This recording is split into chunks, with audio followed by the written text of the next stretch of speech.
Hi, welcome. It's been so long since we've had a midnight chat, and I really wanted to come on here and talk to you and let you know what's up. And if you're new, hi, welcome.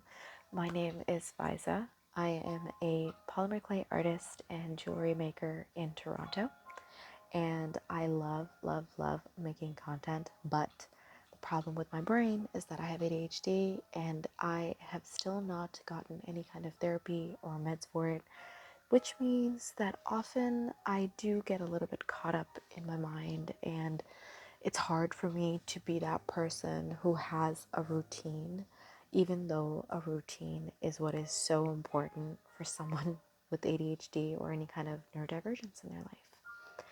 I wanted to kind of update you guys because the last couple years have been so crazy. I truly don't even know where to start. I feel that a lot of you have probably followed me from my ASMR video, and hopefully, if you're watching now, you're going to follow me because you like listening to my voice, at least because I'll be popping on every now and then to have a little midnight chat. And I'm hoping that this new kind of video format helps you get to know me, and hopefully you also comment so that I can get to know you a bit, because I don't really see the point of making YouTube videos if no one is talking back to me. It's just like, ugh, why am I even talking to myself? I don't want to. I want to make friends. I want to get to know people. I want to see if you can relate to what I'm going through. If you feel like you have something to add, or maybe there's some things that you want to talk more about. And it's been really hard. The last couple years, as everybody knows, with the pandemic, a lot of horrible things have happened with everybody involved all around the world. And a lot of great things have happened too. I feel like even though the pandemic was so heartbreaking in so many ways, it also made people finally have the time, at least people who weren't essential workers, have the time to like be at home and be with their families or be with themselves and their pets and nurture their souls. And the world kind of shut down for at least like 3 months, I feel, where everybody was home. And it was the best time for me, which sounds so odd saying it now, but I feel like during that time is when I really got to come into myself and finally have the saved money and time to invest into myself and what I want to do. Because I went to school for psychology. I have a BA in psychology. I didn't end up getting a master's or PhD because my grades were not amazing. I kind of used university as an opportunity to let loose and be free and have fun and party. And school, I kind of put my studies in the back burner because I was quite sheltered growing up. And it sounds like such a cliche, but maybe some of you can relate, where you just felt so trapped at home growing up as a teenager that when you finally get to leave your house and be on your own with no one to tell you what to do, it can have its cons and its pros. Because if you were brought up in a way to not be self-sufficient or independent as much, then you're really going to have a hard time figuring things out. And that was definitely me. And it's not like my parents didn't encourage independence, they definitely did. It's just the focus wasn't so much on that.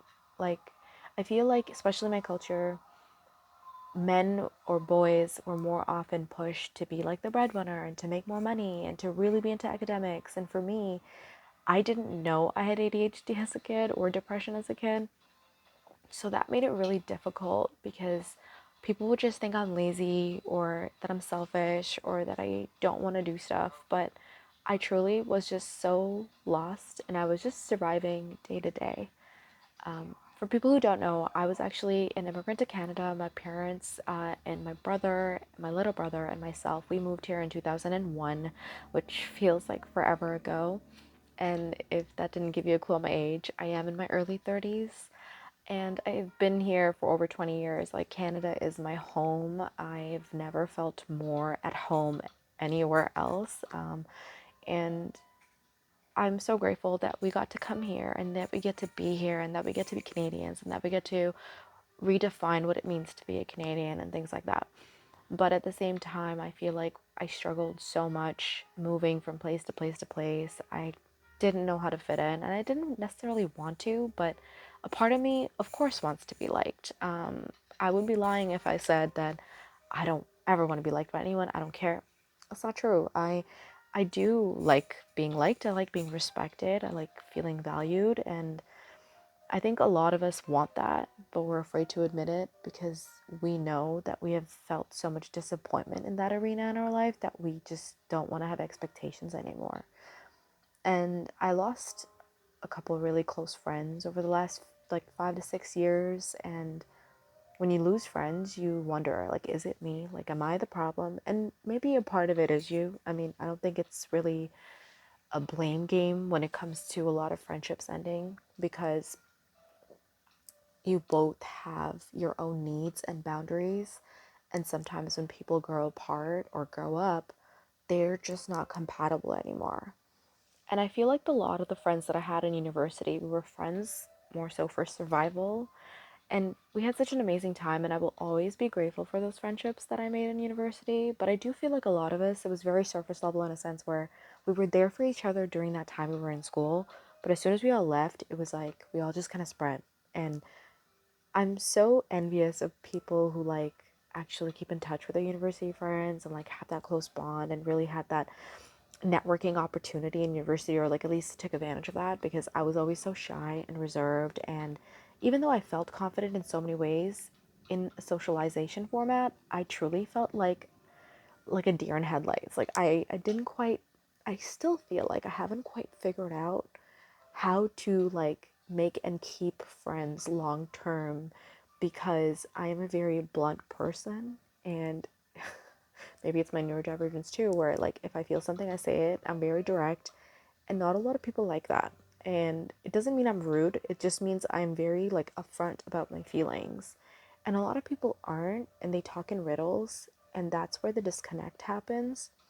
And also just the lack of communication. Like it really does depend how you grew up, what you've learned, how you've kind of had self-awareness in your own life about how you communicate with others. Like it's very hard, and I'm no expert, but I do feel me having my psych degree, I learned so much and I'm so grateful. But at the same time, I feel like it's made me such an overthinker where I'm overanalyzing everything everybody's doing, and it becomes so stressful mentally. And it doesn't help when I hyper focus on a thought and it's all I can think about. And I feel like that happened to me a lot over the last couple of years, where I just felt like I'm so grateful that I found art as my thing. You know, I'm sure you can tell I have ADHD just from this conversation we've had for the last 7 minutes. I've jumped from one thing to another. But if you're following me, you get me. And I feel like once I finished school, I didn't have that chance to really explore myself. Even during school, I don't know what the hell I was even doing. I was just getting stoned and partying and drinking and trying to make friends and thinking that that's what life is supposed to be about, and how some I just imagined that everything would just work out.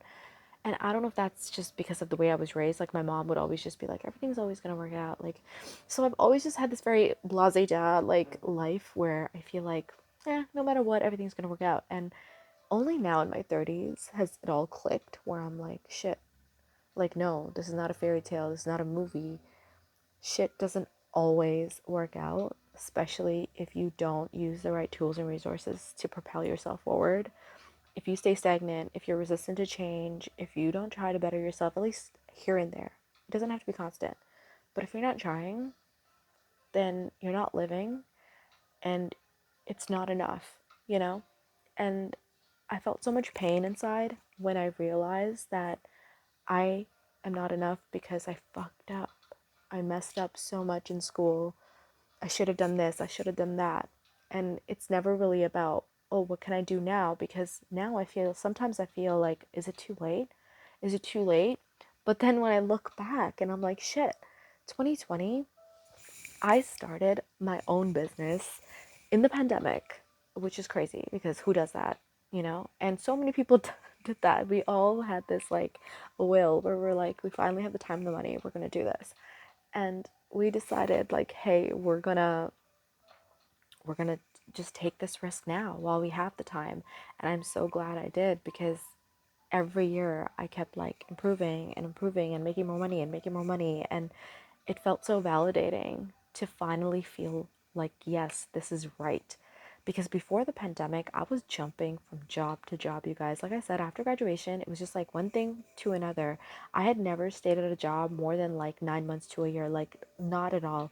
And that was at like the superstore as a cashier. Like I'm not even joking. I did not like desk jobs, computer click clacking all day. Like for me, I wanted to be doing hands-on things all day. And I wish I had known that before I went to university, because even though I'm grateful for my psych degree, like I learned so much about the way of life and I'm so grateful for it. But I feel like I wish I knew, like, oh, maybe I should do like a master's in art therapy so I can like do a little bit of everything I want. Like that's something truly if I could go back in time and do school, I would get a master's in art therapy and perhaps even do my PhD and be able to treat people with art therapy, and that shoulda woulda couldas. You know what I mean? So a lot of the times I do feel like a failure because I was so flip floppy when it came to jobs, not knowing what to do even after school. And then finally, I found this thing, polymer clay art, that I love doing, and people actually want to buy my stuff. I was like, really? People want to buy my stuff? And it was amazing. And like I said, every year I kept making more and more money. But this year, I actually didn't even hit 5 figures. At least the last 2 years, I had hit 5 figures, and it felt like, okay, maybe I can actually do this full time. And even though I've been working this job full time for the last 4 years, I have not been making full time money every single year, especially this year. It's it's been hard because sometimes when you're not making that money or you're not seeing that progress, you think that you're failing and you think that you're not good enough and your art isn't good enough. And I've had to work so hard to remind myself in those moments that every business has its up and down. And just because I am not making as much money, I cannot tie my worth to my income. And I think so many of us do that because it's just how we're raised. Capitalism, especially late stage capitalism, your worth is tied to how much money you make, your status in society, your power. And it's very difficult being that non traditional person who just wants to live life their way without feeling judged by others, without feeling like I need to work 3, 4 jobs just to pay my rent and my bills, can't even take a freaking vacation. Like, I want this business to become a full time thing. I love doing what I do. I truly can't see myself doing anything else, like, besides social media and art. Like, I love it. But I've also come to the harsh realization that maybe it's one of those situations in life where now I need to get like a part time job or a contract job or another job just so I can feed my love for my business, just so I can kind of pivot, like maybe make enough money so I can have that capital saved to do more markets and to pay for more marketing opportunities because I do lack in that area. Even though sometimes I feel like I can be good with the marketing and the storytelling, social media strategy is still hard for me to stay consistent, especially with my neurodivergence. It's very hard for me. I don't mean to use it as an excuse, it's more so just a reason as to why it's hard for me. And I'm sure some of you can relate. I just hope that I can figure it out and that I can keep at it because I'm not going to give up on it. It's just one of those things where right now I'm like, I have to be okay with getting a side hustle to keep my business going. And, I'm trying to reframe my perspective. Like, a lot of people think you have your full time job, your 9 to 5, and then your side hustle is your business. But for me, my business is my full time thing that I love doing. So, why the hell should that be my side hustle? My side hustle is going to be my part time job that helps me keep this going and helps me keep scaling my business. Because honestly, even if I can make 50 to 60K a year with my business, that's enough. Like, I don't need to make more. Like, thankfully, I'm married, so I'm in a partnership, so it's not necessary for me to make more than that. And mind you, I've been with my partner since we were 17, and now we're in our early 30s. So, for anybody who might be like, well, you might not be together forever. Well, you know what? We don't really think that way. It's never come to that point. So, I would like to think whatever money I make is whatever I make. And I want to just kind of be comfortable with that. And it doesn't mean I don't want to make more money. It just means I don't need a lot to be happy in life, because I don't need a huge McMansion. I don't need two cars. I don't need five pets. I don't need this, that, and the third, every Ninja Foodie fryer in my house. Like, I don't need all that, okay? I just want a cozy home. Doesn't even have to be a house. A cozy place to live with my two or three pets at most, okay? And my husband, and be able to go on a vacation every now and then, be able to, help my parents out every now and then now that they're retiring, stuff like that. Because especially in South Asian culture, you guys don't even know how hard it is, especially, I mean, I'm sure it's relevant to other cultures as well. I just mean in South Asian culture, it's almost like expected that the kids take care of their parents. And as the eldest, it's like your duty to have your shit together. And I feel like my younger brother has his shit together, but I'm still getting my shit together because I don't have benefits. I don't have like that full-time salary. I don't have that consistent income. Like, I truly don't know what I'm going to make every month. Like, usually it's like around whatever I make, I know. I don't feel comfortable disclosing it right now, but a lot of the times I'm like, who knows, right?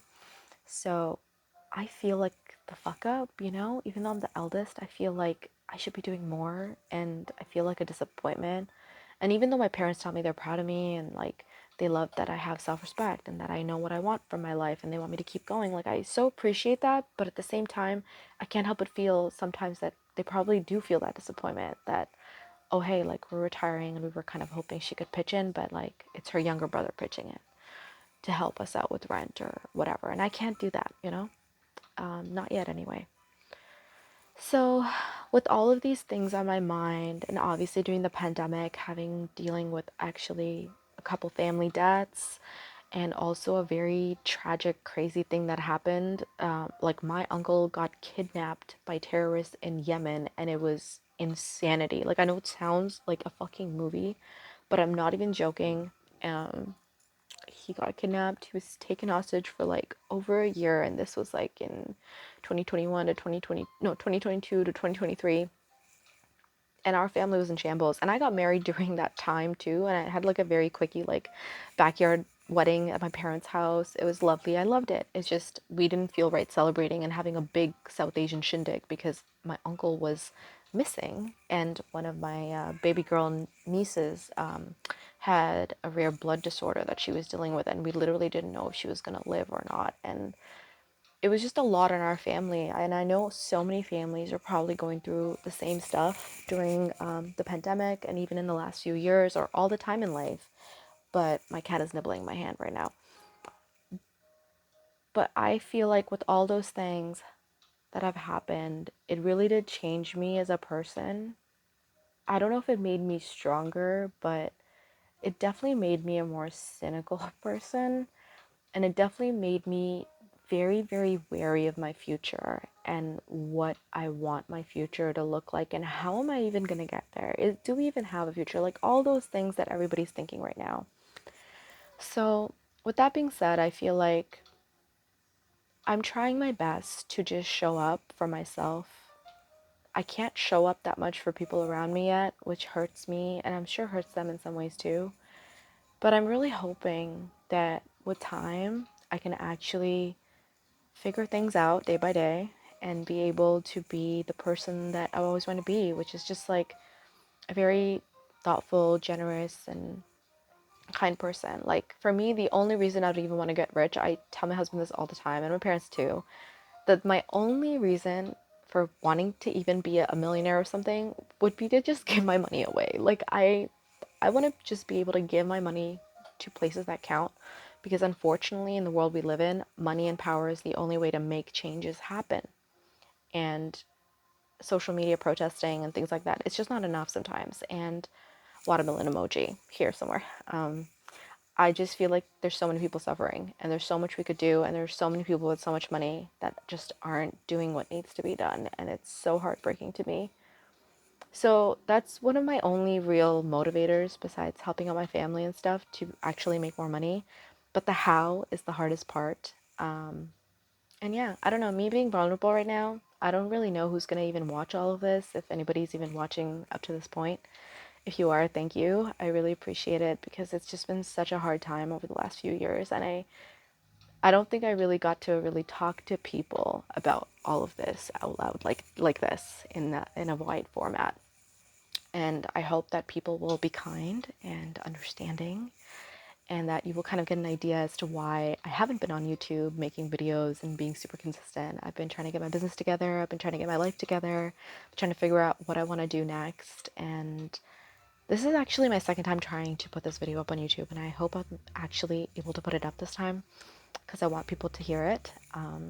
And when it comes to my business stuff, I just want y'all to know that I really want to focus on making art that moves people now. I want to make things that make people just feel something special. And I don't want to be passive about my life anymore. I actually saw my doctor to see if I could get ADHD testing done, some blood testing done to check my levels for everything like B12, vitamin D, iron, EKG, all that stuff, just to see where I'm at health wise. And I think that once I get my health together, mentally and physically, like starting to go to the gym again, like I used to, and figuring out my mental health treatment plan with my doctor, I think once I get that in order, everything else will fall into place. And I'm really excited and looking forward to that. And I'm hoping this video will be motivation for me to also stay accountable about that. And I'll try to share as much of my journey with you as I can. And I hope that you'll watch along with me, and that if you can relate, please leave me a comment. Anything you want to talk about, feel free to leave it down there and I will reply whenever I can. And I feel like I've been making a lot of eye contact here, so I'm going to look here. Thank you so much for listening, and I hope to see you guys soon and have another midnight chat. And hope you have a great time. And if I don't speak to you before Christmas, happy holidays.